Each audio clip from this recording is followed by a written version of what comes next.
Elisabeth Borne a obtenu gain de cause ce vendredi. Alors que sa prétendue orientation sexuelle attise les curiosités, elle vient de remporter une bataille importante qui devrait calmer une partie de ses détracteurs. Si est une belle bataille que vient de remporter Elisabeth Borne. La première ministre a obtenu de la justice le retrait d'un passage d'une biographie qui portait atteinte à sa vie privée, selon un jugement rendu vendredi consulté par l'AFP.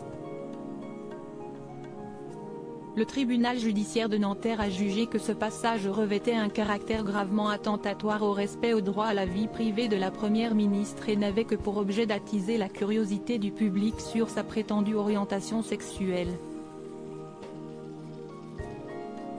Le livre concerné est La secrète de la journaliste Bérengère Bonte, publié le 4 mai par les éditions de l'Archipel.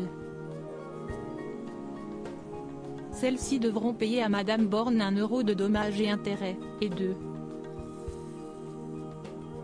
000 € au titre des frais de justice. Elisabeth Borne avait assigné l'éditeur en justice pour qu'il retire, en cas de réimpression et en raison d'atteinte à sa vie privée, plusieurs passages de ce livre. La maison d'édition fait appel. La première ministre ne veut pas se soumettre à la tyrannie de la transparence, si est cohérent avec ce qu'elle a toujours été, une femme discrète, avait plaidé son avocate fin mai.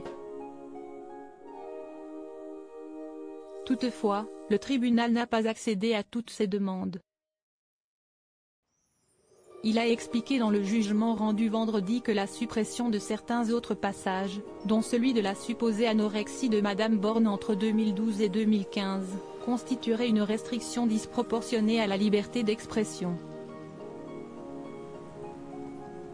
La maison d'édition a annoncé dans un communiqué vouloir faire appel. Cette décision n'est qu'une étape dans un combat pour la liberté d'enquêter qui doit être celle des journalistes, a-t-elle indiqué. Mon éditeur @édition-archipel fait appel de cette décision en demi-teinte et poursuit ce combat si important pour la liberté d'enquêter et d'informer. En attendant, plus Elisabeth Borne, La secrète plus reste en librairie dans sa version initiale jusqu'à extinction du stock, a de son côté tweeté Bérengère Bonte. Reste à savoir si cette décision sera entendue ou non par justice.